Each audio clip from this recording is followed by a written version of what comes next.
I'm Reverend Phil, and I'm your host for Words of the Prophets. Where are our prophets now? Where are those messengers God chooses to communicate divine revelation through? In the past, the Creator sent prophets like Abraham, Siddhartha, Jesus, Muhammad, and many more. Maybe our higher power has switched tactics since we reinterpret God's words as soon as the Creator's prophets leave us. Could it be that Spirit talks to each one of us individually and we haven't learned to listen? On Words of the Prophets, our modern prophets show us how to find the internal prophet that is the I Am, and we discuss the application of spiritual principles in all aspects of our lives.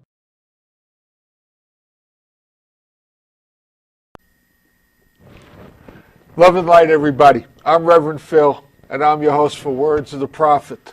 Today, my guest is a very special friend, Washali. Welcome. It's great to be here. It's always great to spend time with you, Phil. Welcome back. Thank you. For those of you who've been with the show for a while, you were here very early on in my first year. Okay. It's been a while. Yeah. It's been a while. And for those of you who have not been and don't know her, let me just give you a little background. Washali is the Beyond Karma Queen of radio and literature, having 2 books out, You Are What You Love and Wisdom Rising, hosting 2 radio shows, both titled You Are What You Love. One is an internet show, and you'll give them the specifics towards the end. You bet. And the other one's an over-the-air show that you can get on the internet. Yeah. Got that. Way cool. Today's prophetic topic is Love is the Essential Reality. And our topic can be found on page 11, section 14 of Emanuel Swedenborg's Heaven and Hell. It reads as follows.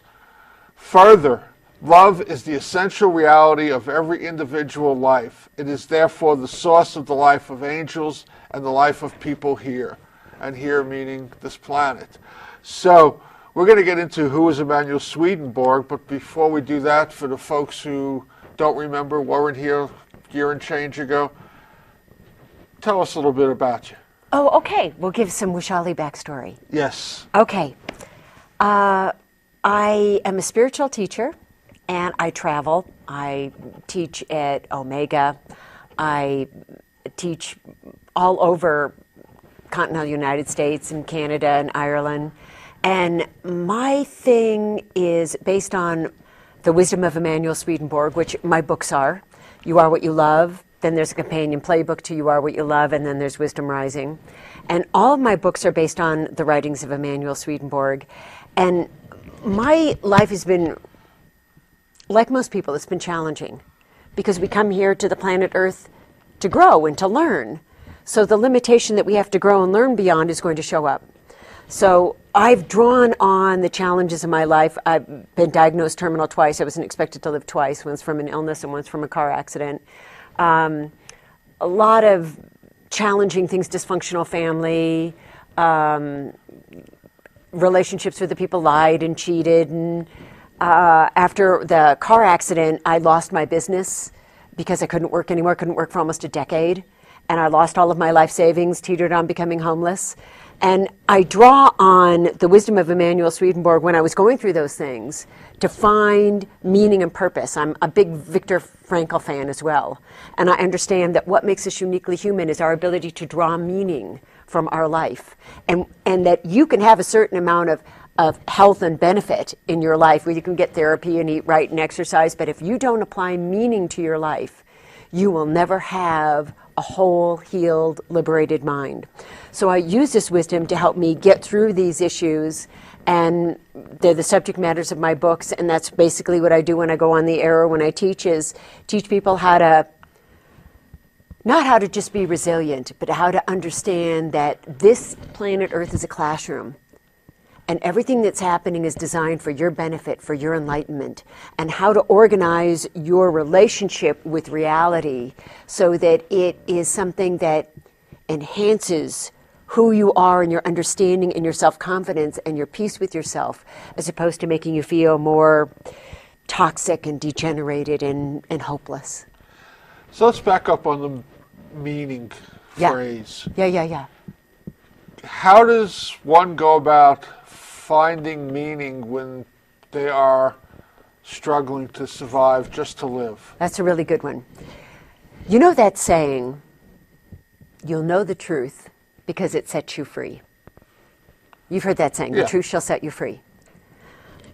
There is so much accuracy in that, Phil, that if you're looking at your life and you're giving it some meaning, oh, this means I don't have any money. This means I'll never have any money. This means nothing will ever work out for me. I'll never have a date. I'll never get married. Every time I save up $5, my car will break down and financially rape me. If these are the kind of meanings that you're drawing from your life, I invite you to look at how you define yourself.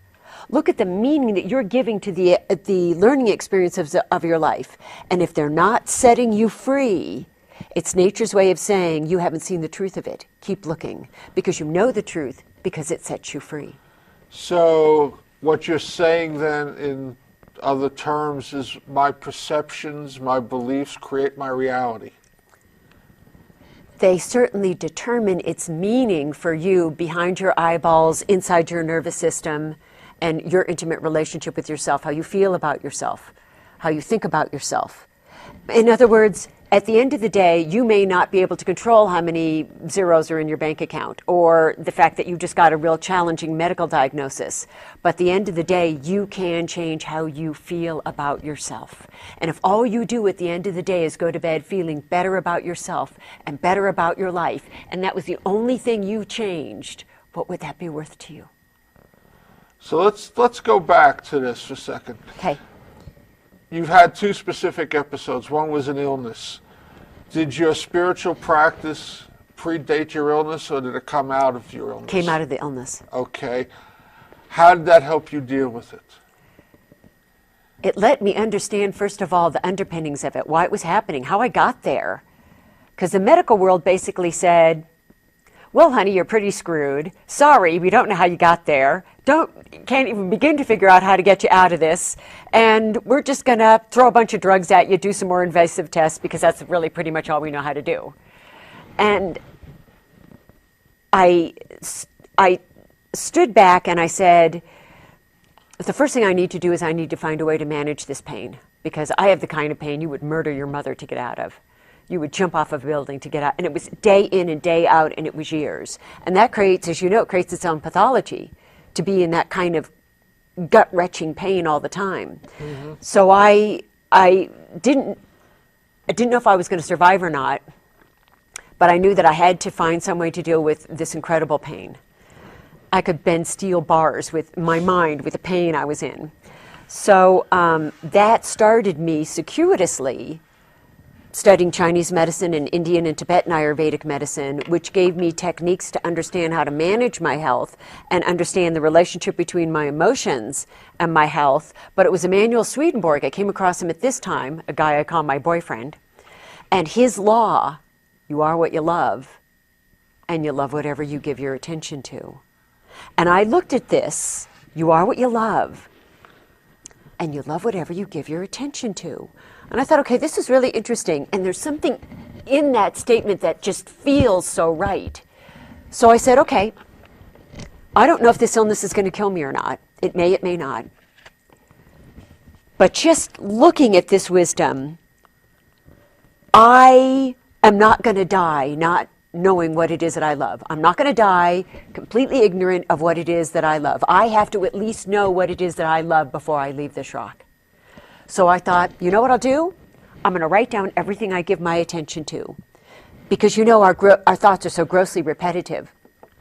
And we think about the same things ad nauseum. So I just started writing down everything I habitually give my attention to. And at the end of the day, I looked at it and I screamed silently into the night and said, I cannot die building a monument to that crap with my love. I didn't come to the planet Earth to love this hellish, ugly, limited crap with my love, with my mind, with my attention. And I thought, I'm going to take my love back. So Emanuel Swedenborg taught me to start focusing on things that live in an unlimited place. And that's with the Chinese and Ayurvedic medicine. I realized that what you're giving your attention to magnetizes your emotions to you. And if you have negative emotions, they're going to make you ill because they're toxic. It'd be like eating toxic food all the time. It'd be like eating love canal backwash all the time. And I realized there was a relationship between what I was giving my attention to, the emotional context of my life, my physical health responding to my emotional context, and how I could rejuvenate and resurrect that. So how do you withdraw your attention from that amount of physical pain? This goes back to the same thing that you hear all sacred traditions talking about. I'm not my body.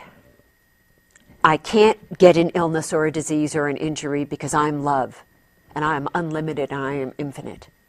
The body, however, can. The body can get a disease. So I would have to become neutral and observe what the body was going through, and talk to the body and say to the body, thank you for going through this illness and all this pain for me, because you love me that much. Because apparently I need this in the evolution of my soul to grow and to be the most realized God consciousness that I can embody in a human form, or I wouldn't be going through this, but you're going through the pain, you're groveling, you're going through this for me. So I would talk to the body and thank it. I'd go into an attitude of gratitude and thank the body for going through this for me, at the same time telling it, I know you can turn this around. I have faith in you. You are powerful. You are wise. You know how to heal. You can do this. And I just had to observe it from a point of view of I am divine love, as opposed to being mired in it from the point of view of I am this hellishly limited experience with no power to grow beyond this. And that sets the tone for the healing process. Absolutely. So then what you do, you see as blessing. What you do, you see as love in the treatment of whatever it is you're dealing with. And I see that I have more power than the illness. Mm-hmm. And that it is somehow working for me, whether I get it in that moment or not. And trusting whether I get it intellectually. Because, you know, the intellect is usually the last poor dumb bastard on the bus. It's the last one to figure anything out. We come here with purpose. Yes. We experience the purpose somewhere along the way or multiple times along the way. Or all along the way. That too. Or all along the watchtower. Actually, you know, I mean, I guess, you know, one of my teachers always used to talk about the blueprint, and there was master strokes and there was minor strokes. And it's the master strokes that they're right out there. We're going to have to deal with those, whatever they are. We can kind of sidestep some of the minor stuff or grace our way through it. So my question is, because I mean, it's something that I've reflected on some number of times. I had to come in to have the experiences I had, just like you're talking about. Right. And I had to have them that if I got through them, Yeah. I was going to be able to teach. Yeah. Does that not put us on a path that at least gives us a bigger option of getting out of whatever it is we've gotten into, as opposed to people who are just here to have the karmic experience? I think there's an element of free will. And anyone who is going through a deep and profound and life-shaking challenge can make it a teachable moment. Maybe they don't do what you and I do for a living. Maybe all they do is spend an inordinate amount of time treating their fellow mankind with dignity and respect and patience and tolerance. And when people ask them, you know, why are you bending over backwards to be such a force of love on the planet? How is it that you don't just want to deck this person or rip them a new one? Their response might be, because what I've learned is that life is fragile, and I want every moment to be a lifelong love affair with every person, every moment, every creature, every living thing, because tomorrow's promised to no one. I may not be here tomorrow. So if this is my last conversation, I'm going to make it a love affair. Which, in a lot of ways, becomes then the law of grace. That's beautifully stated. I couldn't say that better. Yeah, I mean, I've demonstrated, I've gotten to the place that the karmic lesson was supposed to bring me, therefore I don't have to fulfill that karmic lesson. I've already done it. The action is completed. Yes. Karma means action, and you completed that action.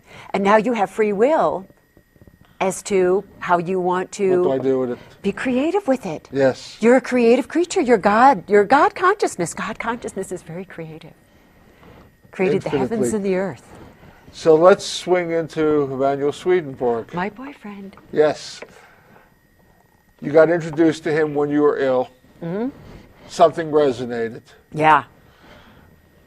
Tell us a little bit about who he is.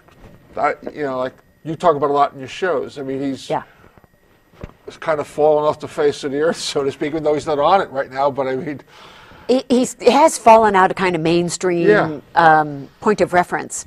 And he lived from 1688 to 1772. If people want to Google him, it's Emanuel with an E and one M, as opposed to Emanuel with an I and two M's.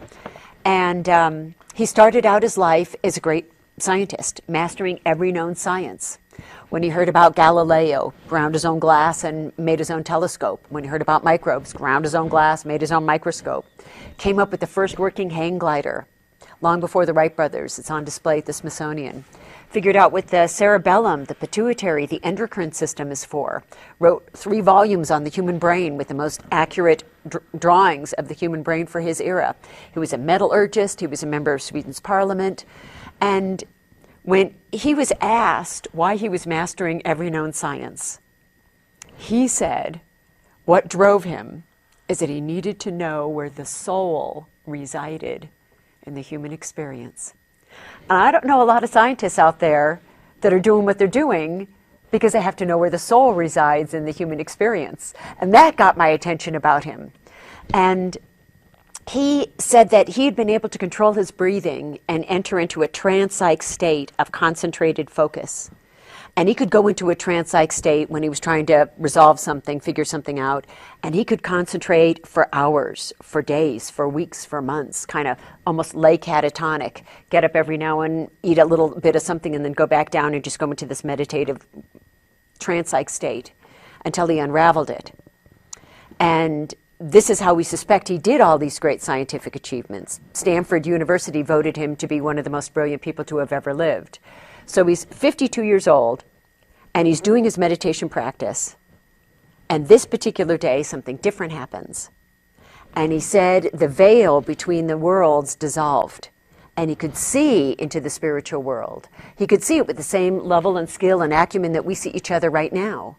And he said he could talk to the beings in the other realm. And he said they were beings we would call angels. They were beings we would not call angels.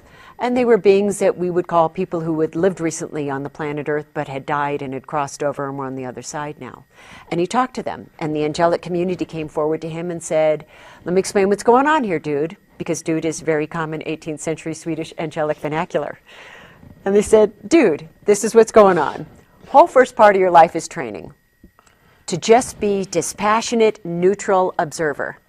The second part of your life is we're going to show you the spiritual realm, and we want you to do a GPS of it. We want you to map out the spiritual world so that people on the planet Earth can understand why they're here, what their relationship is with the spiritual world, how they interact with the spiritual world, how life is a continuum, and they will never be separated from the spiritual world, but there's a classroom, an accentuated learning opportunity while you're here, and for us to understand the bigger picture of how life is organized from a spiritual point of view." And his teachings were about love. That is the focal point. Yes, that everything is the foundation of love. Absolutely. Everything ripples out from that. And he wrote over 30 volumes of work. I call them the Swedenborg phone books because, I mean, they're hernia makers. They're big things. And he wrote over 4.5 million words. And if you were to boil it down, distill it to one sentence, all of his writings, it would be this: you are what you love, and you love whatever you give your attention to. One of the concepts that he probably, I think it's one of the books, comes out of his basic Christian background, is that in Latin there are 12 or 13 different adjectives words for love. So when we're talking about you are what you love, let's try to put what is love? Let's make that concrete. Okay. From Swedenborg point of view, Love, life, spirit are inseparable. You don't have love, you are love. I don't have love, I am love. If you're alive and you're a spiritual creature, whether you're having a human experience, whether you're having a fur-covered experience, whether you're having a scale-covered experience, whether you're having a cacti-covered experience, if you're alive, you're a spiritual creature having some learning experience context. But what you are is love. That's what you were before you came here. That's what you'll do when you leave. Life is inseparable from love. Love and life are one. So there are loves that are expansive and unlimited, and there are loves that are limited and hellish. So if your consciousness is love, because your consciousness is your spiritual identity. That is your spiritual makeup. That's your spiritual nature you brought with you when you came here. You carry it with you when you're here. You'll take it with you when you drop the body. So when you're giving your awareness to something, you're giving it love because you're inseparable from love. So when you give your attention to something, you're infusing it with love, but you have free will. So when we are defining heaven and hell, and I'm going to pull all this together here in a minute. I know it sounds like just wonderful purple ranting, but there's a point here. Heaven, Swedenborg defines heaven as a place or a state of being that is unlimited. It's a place or a state of being that's unlimited. And hell is a place or a state of being that is limited. So the clarification, just for the people listening, is heaven can be right here. It's whether we impose or accept limitations. Nobody has to die to experience heaven. It's right here. Heaven and hell are right here. And you know it according to what you're giving your attention to, because how it makes you feel. So let me back this up just for a second, too. Yeah. He started out trying to find out where the soul exists. And the answer is really the same as love. We are the soul, we are the love. So the love and the soul then become synonymous. Yes. And can we make this even more interesting? Go for it. Can I give you the Linda Blair head twist? People will say, well, well, why did God make hell? If he's all loving and all forgiving and, such a great guy, why does he got hell on his resume? You want to know something really interesting? Swedenborg says God didn't make hell. We did. Yeah. When we won't give our attention to things that live in an unlimited realm, because we have free will. And we have the free will to not give our attention to things that live in an unlimited realm if we want to. That's how powerful we are. The hell territory, that real estate, that copious land of real estate in hell that we own, that's on our personal resume. That's our creation. Yep. Exactly. Wouldn't Mom be proud? That's another story for another time. But we have the free will to learn from that. That's our grace. That's our dignity. That's our divine intelligence. We get to choose. Yes. And it's just about what am I giving my attention to? Absolutely. What's got my focus? What sets me free? So let's back this down a bit. Okay. He talked about a ruling love. Yeah. And he talked about the 4 quadrants. Yeah. Do you want to elaborate? Okay, sure. So ruling love is the love that rules you. So there are hierarchies, just as there are hierarchies on the spiritual realm. And the highest hierarchy of ruling love is a love of divine love and wisdom, is the love of giving your attention to things that set you free, that live in an unlimited realm, that are honoring the truth of divine love and wisdom in its presence, in its force, in its sovereignty in our lives and in the universe at large. Then the second quadrant of ruling love, just that tier below that, is the love of your neighbor, of taking care of your neighbor and taking care of other people. And then the quadrant underneath that is a love of nature, taking walks in nature, taking care of the planet.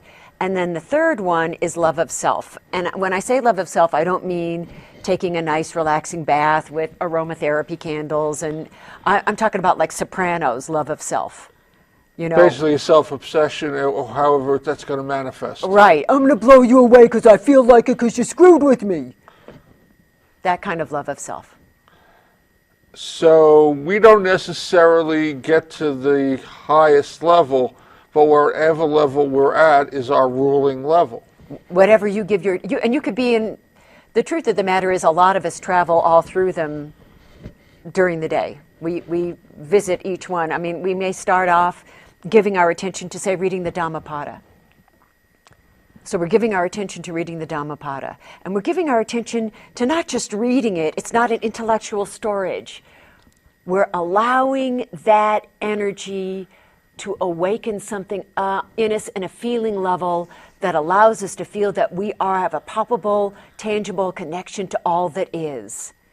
And then the next minute we get in the car and we get in the freeway and we shoot somebody the bird. Because they inconvenienced us and because you're making me late. And then, you see what I mean? So we bounce in and out. Absolutely, because there's something in it for us to visit all these realms. So we have 4 quadrants and we have like, what, a dozen different definitions of love. How do they fit together? Agape, which would be the love of the highest ruling love, giving your love to divine love and wisdom. And then they have brotherly and sisterly love, and love of, love of your parents.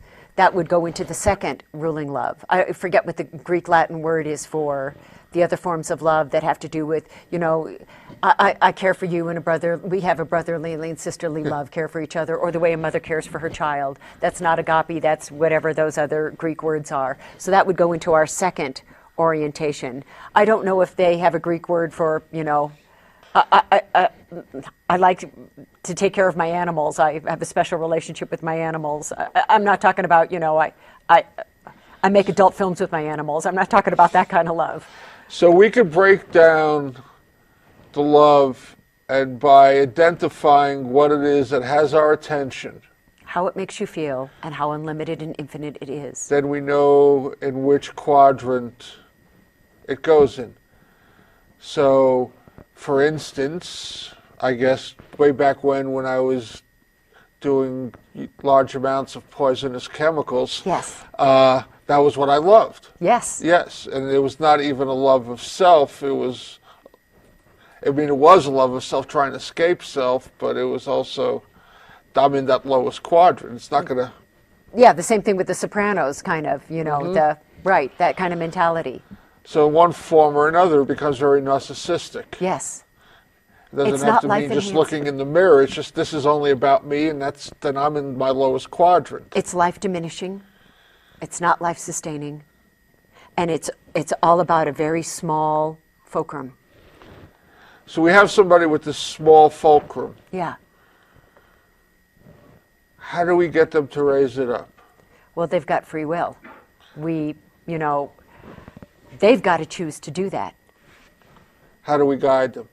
If somebody's watching the show and they've got a dysfunctional family member, right, and they want to take what we're talking about, right, and try to put it to some practical use, what would you suggest to them? Well, first I would suggest they get my book, You Are What You Love, because I break down understanding consciousness and our relationship with our ego. Because when you understand consciousness and the relationship that the ego plays with your life, you'll be able to, when you're talking to them, know when their ego has tyrannized them and manipulated them into a corner, and how to talk to them in a way where you can guide them into letting go of that tyrannical relationship they have with their own mind, so that their mind is more receptive to hearing something that's got more fertile ground in it for them. One of the other ways that I like doing it is what I call talking to people on a soul level, Phil. And it's not, I'm going to engage with you ego to ego, mind to mind, frontal lobe to frontal lobe. What I'll do, it's a prayer-like state. And I'll talk to them from my soul to their soul, talking to them about, do you really want to get what you're giving your attention to? Is that really what you want to do with your love? Or do you want to upgrade your love? Or just constantly saying to them, you are divine love and wisdom. You are deserving and worthy of being happy. You are treasured and adored.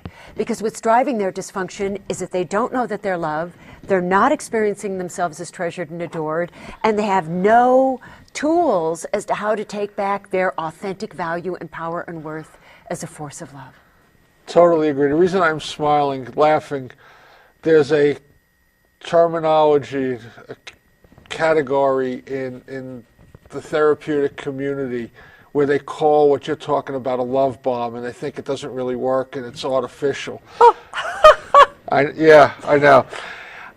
Let's talk a little bit about You Are What You Love. Talk about the book. Talk about what inspired you and to write it. After I had the car accident in my late 30s, and my doctors were saying, you're not going to, this one is going to take you out. A lot of people that I had worked with over the years came up to me and said, you've connected so many dots between your understanding of Swedenborg and then way over here with the Chinese and Tibetan Ayurvedic medicine and the Vedantic psychology and Taoist and Buddhist psychology. You've traveled some terrain that I don't know anyone else that has connected these dots the way that you have. And if you die, this goes with you. And the thing about head injuries is you don't know if your memory will get better. You don't know if you're going to start losing things at an incredible avalanche kind of rate. So I knew when I was in my 20s, when I had the internal organ problem, I had to piece my physical energy together. And I didn't know if I was going to have to piece my consciousness back together. So I started writing You Are What You Love as a roadmap in case I had to piece my mind back together again so I could get back to what had taken me my entire adult life to achieve. And at that time, my partner, he was very new to spirituality. The only thing he knew about it was me, really. And half of the things I was talking about, he didn't understand. And he said, well, I want to read this book that you're writing. So I would show him the book, and he said, you wrote this book in case you forget everything as a trail of breadcrumbs to get back to where you are right now.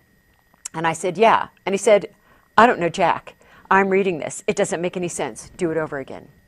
And I'd rewrite it. And he'd look at it and go, don't get it. Do it over again. I can't tell you how many times I rewrote that book until he picked it up and went, oh, that's what you're talking about. Oh, I get it now. Well, why didn't you just say that? And that's where it started. Well, after we wrote it, he said, this is profound. We have to publish this. And I said, let's run with it.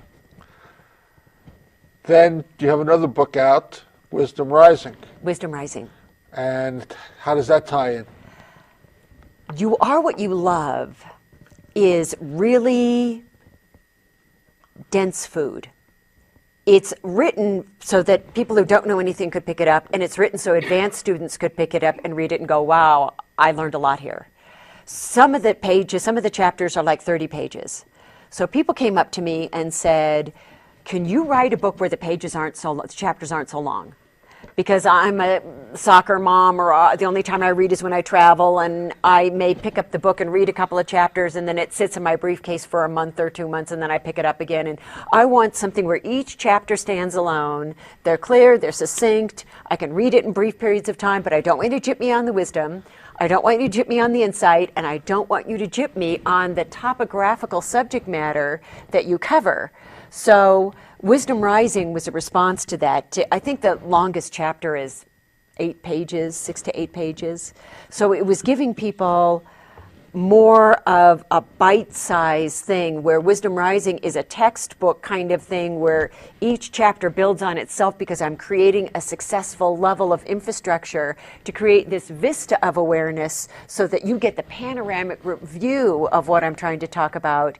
And so people said, can you just make a lighter, more easier to read version of it? And in that vein, to make it that light, fun kind of book, each chapter is punctuated with a single cell cartoon that kind of sums up the spirit of the chapter to make it more fun and playful, and it's printed in purple ink because how good is that? One wouldn't believe you like purple, would they? It'd be a stretch. Was it difficult combining the Eastern philosophies and practices with Swedenborg's teachings? Not at all. They're all saying the same thing. They have different ways of saying it, but they're all saying the same thing. They're kind of like a big wheel, and the truth is the center, and each one is a spoke from some other different part of the wheel. Two questions. My understanding was Swedenborg did not really buy into the religions of the time. He thought that they were really not functioning. Yeah. Did he teach? Because I know there's a Swedenborg church scattered around the. Right. Was his teachings meant to bring about that church, or just people took his teachings and made the church? People took the teachings and ran with it after he died. My personal take is I don't think he'd be real thrilled. And but people have free will, and I'm glad that the teachings are getting out there. If you were incarnated 100 years ago, he would have been more a household word. He was Emerson. Ralph Waldo Emerson was highly influenced. D.T. Suzuki, Dostoevsky, Carl Jung, Thomas Jefferson, Benjamin Franklin, Helen Keller. I mean, some of the minds that we think of as having the fingerprints informing Western consciousness, they were all highly building their contribution on the shoulders of Emanuel. So they were standing on the shoulders of Emanuel Swedenborg. They were highly impressed by him, influenced by him. And it just seems in the last 100 years it's just kind of petered out. So, I mean, I'm grateful that the church is still teaching it, but Swedenborg didn't start a church, and my gut feeling is that wouldn't be something that he would have endorsed, because he would have said, I think you're kind of missing the point. And I have a few issues with one branch of the Swedenborg Church because they say that women should not teach. So the very fact that I talk about this is to them something that shouldn't happen. It's amazing what we do to the prophets' words once they leave. Well, they can't stop me now. So what did Swedenborg teach about God? What did he say about God? What is God in his teachings? He said God is pure love. There's no judgment. He said God is incapable of getting angry at you. God is incapable of even frowning in your direction. God is unconditional love. God is unconditionally loving, forgiving, accepting, and that God is constantly inviting us to return to the highest level, no matter what we've done. And God is so unconditionally loving and forgiving that when you graduate from the human experience, when you let go of your mortal coil and you move on to just being a spiritual creature, not having a human experience, Swedenborg says God ushers everybody immediately back to the highest level of heaven and invites everybody, no matter how you lived your life, what you did. You could be Monsanto, could be Dick Cheney. I can't think of a lower level of hell than that. You would still be invited immediately to the highest level of heaven. But the catch here is that we don't stay there. We don't all stay in the highest level of heaven. Because if you practice giving your attention to manipulation and fear and greed and self-absorbed destructive things, you will immediately leave heaven because it won't be comfortable to you. And you'll immediately seek lower ground. Swedenborg says that beings that love lower things, when they get around the divine, it smells bad to them. They get into heaven and they go, man, this reeks, I'm leaving. But God is constantly inviting us home and only sends us what we need when we need it. Because God is running the whole show. It's unconditional love. God makes sure that only what evolves your soul or has the seeds in it for the most evolution for your soul is ever allowed to touch you. So are we talking about another description of karma and reincarnation? We get to come back in Swedenborg's philosophy because we didn't really stay at the highest level, so we come back and get a chance to do it again? He doesn't talk about reincarnation in that way. I don't even know if the word reincarnation was in his 18th century Swedish vernacular. So it's kind of challenging to talk about a phenomena if you don't even have a word for it or you're not familiar with that idea.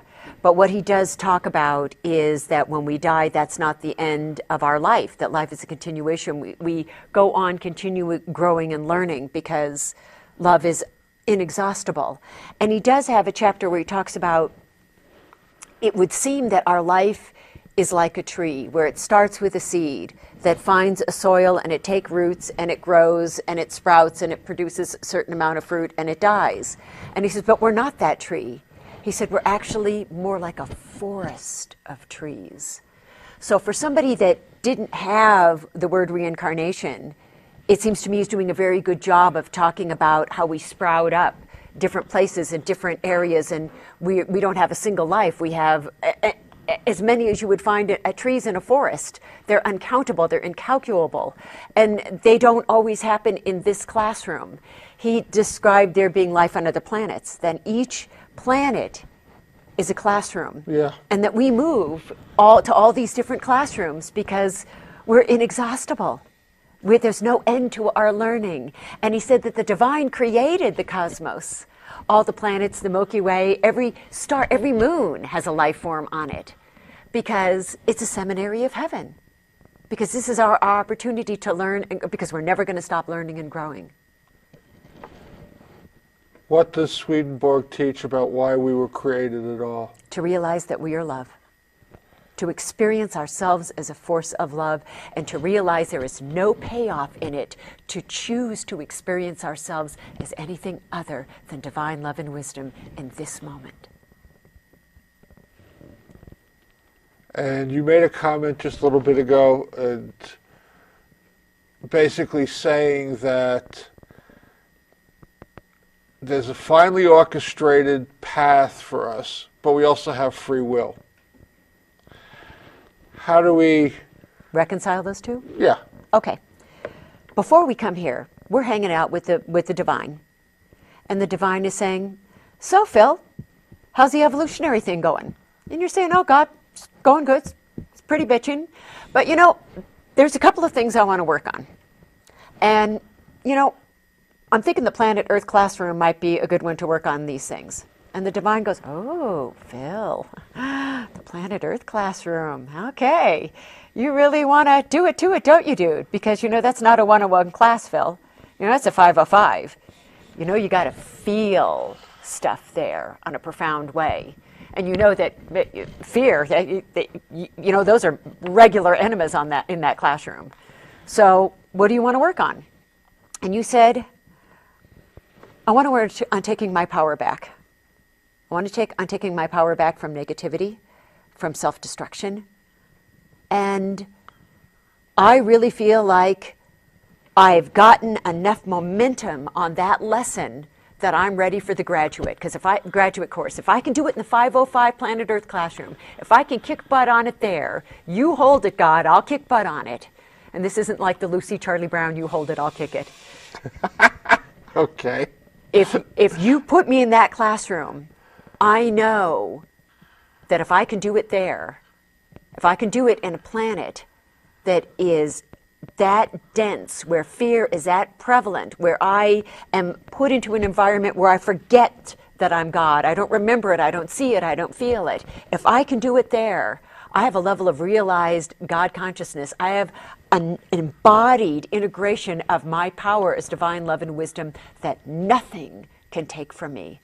And the divine looks at us and says, either you're not ready for that yet. I'm going to send you to a classroom to prepare you for that. Or the divine says, I agree. You're ready. Let's apply your free will to what you would like, that area you'd like to grow in. And let's set up these parameters. This is what you're choosing to grow. So the purpose of this life is to grow in these areas. That's where it's predetermined, because you and the divine determined that was what's the purpose of coming here and taking a bag of protoplasm? That becomes my blueprint. Yes, that's your purpose for being here. But you have a lot of free will about how you maneuver while you're here, how you achieve that goal, what creativity, what creative ways you want to express it, you want to share it, or if you want to supersede the blueprint, if you want to transcend it, you can do that too. The law of grace. Because you're love, and you're unlimited, and you're infinite. Yes. Let's address another area of Swedenborg's teachings. Did he teach anything about I mean, is there a book of Revelations in his teaching? Is there apocalyptic prediction in his teachings? And you know, in the Swedenborg Library, that stuff that he wrote about the Bible is the stuff that I'm probably the least familiar with. But he did spend a good deal of his time basically translating the Bible. And I don't mean translating it, you know, in that he wrote it in Latin, he wrote a Latin version of it, or you know, translated it into English or Swedish. I don't mean it that way.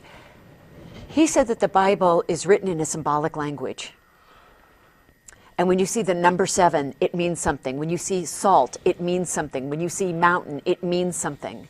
And so he decoded the symbolism of the Bible, and I believe he did get into Revelations. And basically what he said is that everything in the book of Revelations has already happened before he was born. So that chapter of whatever in the linear time reality that we experience, this forward movement of time, whatever that revelation was about in the time continuum, he said it already happened before he was born. So it's not anything that we're still expecting to fruitionalize.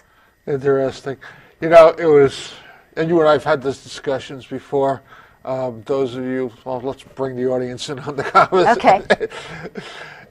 My guru, so to speak, is Edgar Casey. Your boyfriend. My boyfriend. And we've had these conversations, you know, my teacher's better than your teacher, or that kind of thing.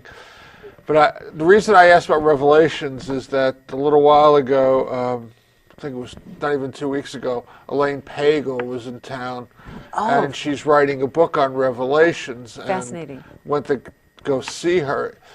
And along with like she did a Cliff Notes version of Revelations, then she went into the other books that were written like Revelations, but they weren't apocalyptic during that time, and how they were all about transformation. That's what Swedenborg says. In the limited concept that I have about it, it's all about our inner world. Yeah. When you're talking about the Whore of Babylon, you're talking about an inner state. Yes. You're not talking about an exterior thing, and believe it or not, you're not talking about Monsanto, although it does seem that they fit that definition. Casey talked about, just throw this out and we'll get back on topic, that the first 11 chapters in Revelations are about the physical transformation the body goes through when it's spiritualized, and the last 9 chapters are what the mind goes through when it's spiritualized. I don't think Swedenborg would disagree with that at all. Yeah. I think that's brilliant. I mean, it's a wonderful book, and there's a book out there on Casey's take on Revelations, written by a wonderful author. Do you remember which one it is? John Van Auken. Do you remember the name of it? Edgar Casey's Casey on the Book of Revelations. Okay, well, that was demystified. Thanks. Yeah, but I mean, it was like the seven churches on the Yes. 7 chakras. I mean, he goes into a whole beautiful breakout of what that book really means, and it's not what we think it is. And Right. It's fascinating.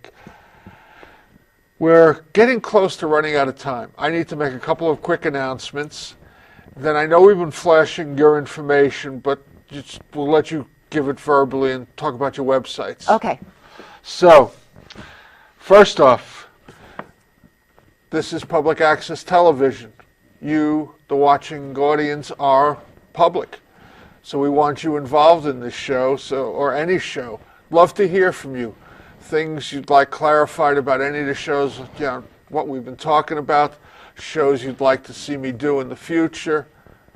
Maybe you think you want to come on the show and we'll talk about a particular subject. Contact me. I'd love to hear from you. The other announcement I want to make on a personal level is that I am a spiritual counselor, and I'm available for sessions. I work on a strictly donation basis, so especially now when financial times are tight, don't let money become an obstacle. God takes care of me. You don't have to. Basic belief on that is we cannot solve our problems with the same instrument that creates our problems. I've talked myself into my misery. My best thinking kept me in that misery. My best thinking is not going to get me out of that misery. So If that sounds like it resonates, it feels good, contact me. I'd love to talk to you. Next week, we're going to have Jonathan Cruz. He is a Vedic astrologer. About a month ago, we did kind of Western astrology, and now we're going to look at Vedic astrology. And boy, is it different. They use circles in the Western. Vedic astrology uses squares, and we're going to talk about that and show that. So tune in next week. Our friends up at Unity, up on 1212 Unity Way, Unity Santa Fe, they have a couple of things coming up. Friday, April 15th, I guess to celebrate Tax Day, from 7 to 9 p.m., an introductory evening to compassionate communications, accessing the roots of compassion within oneself and others. Then on Saturday, April 16th, from 10 in the morning until 5 in the afternoon, and again on Sunday the 17th, from 2 in the afternoon till 6. They're going to elaborate on the basic introductory. It's going to be a compassionate communication workshop.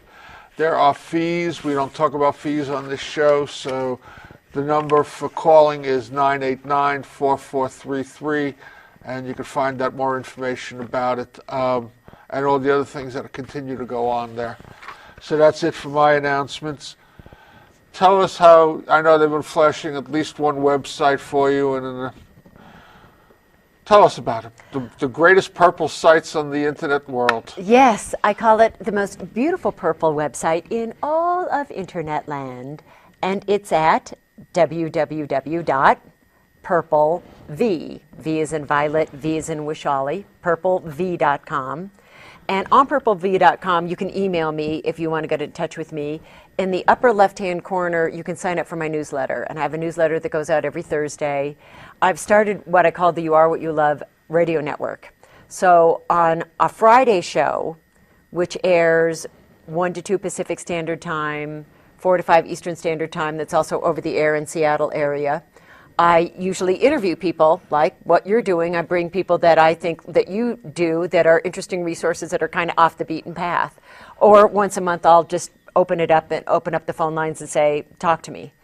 And then on Sunday now, I have the You Are What You Love radio network, and that streams live on Purple V. All my shows stream live on Purple V. You can download any past show for free on purplev.com. My books are available for download on purplev.com. You can order them. I also do consultations. People call me, life purpose is my forte. Dream interpretation is my life forte, is one of my gifts. So if you have a dream interpretation or a life purpose question, or you have some question about a past life that you need resolution on, those are my gifts. You can make an appointment on purplev.com. But the You Are What You Love network, that show is on Sunday. It's 11 to 1 Pacific Standard Time, 2 to 4 Eastern Standard Time. And I just open up the phone lines and say, if you have a question about your life, you want to know what your life purpose is, you want to know what phase of life you're in, you want to know a philosophical, spiritual dialogue, open the lines, and the lines are open, call in, let's talk. And we get some really rocking conversations going. And people call up and we get to a real place of authentically examining what's holding our suffering together and how to choose to grow beyond it. Is there still a chat room? There's a chat room on purplev.com. It's the most beautiful purple chat room in all of purplev.com land. And I have other radio show hosts. Monday, Tuesday, Wednesday, Thursday, Friday, there are other people that are on the You Are What You Love network that do their thing. There's a couple of other spiritual teachers. There is a woman that's an Ayurvedic practitioner, so you can call up and say, what is this Vata Pitta Kapha stuff? Or ask dietary questions. Soon I'm going to have a holistic vet come on, so if you have questions about how to treat your animals holistically. I've got an intuitive healer that's a really fascinating woman. I'll have to hook you up with her, Mary Helen Hensley. She's in Ireland, but she does these psychic healings that are remarkable. And we just kind of explore pushing the envelope in expanding our universe and providing services that are going to improve the quality of your life, that are life enhancing, and just trying to give them to you in one place. All the shows stream live on purplev.com. If you sign up for the newsletter, it'll tell you what day, whose show is on, and you just come to purplev.com and click on Listen Live BTR, and it'll start to stream. So we got about 2 or 3 minutes left in that short period of time. I'm going to be at Omega in June. Okay. And I'm going to be teaching about how to create a life without limits. I'm going to Ireland in May. But if you go to purplev.com, that's listed. or purplev.com/media kit, there's all the classes, how to sign up for it, if there's some financial perk and signing up ahead of time. There's all of that lowdown is purplev.com/media kit. So we've got all these people who've been watching. Yeah. Now they want to know the last question of the day. Yeah. Why the purple? Why the purple? You got it. You are what you love, and you love whatever you give your attention to. Purple in Hinduism is Shiva's favorite color. And Shiva was considered the most powerful of all the gods because Shiva was the only one willing to step forward and drink the world's poison and transform it into unconditional love. So if you want to take the worst that life can throw at you and transform it into the realization that you are divine love and wisdom, purple is symbolic of that action, of that love. So I put it on every day as my spiritual uniform of choice to remind me that everything that's coming to me is food. It's coming to liberate my mind. I have everything I need to digest my life, and I am going to respond to it for the divine gift that it is. That's an extension of that statement that you make a lot, that God will never give itself a lesson it doesn't need. Absolutely. So whatever is put in front of us is exactly what you need in your next step to move forward the fastest, most efficient way, or you would have been given something else. So you don't have to worry when you answer the door, pick up the phone, go to the mailbox. It's bringing you enlightenment.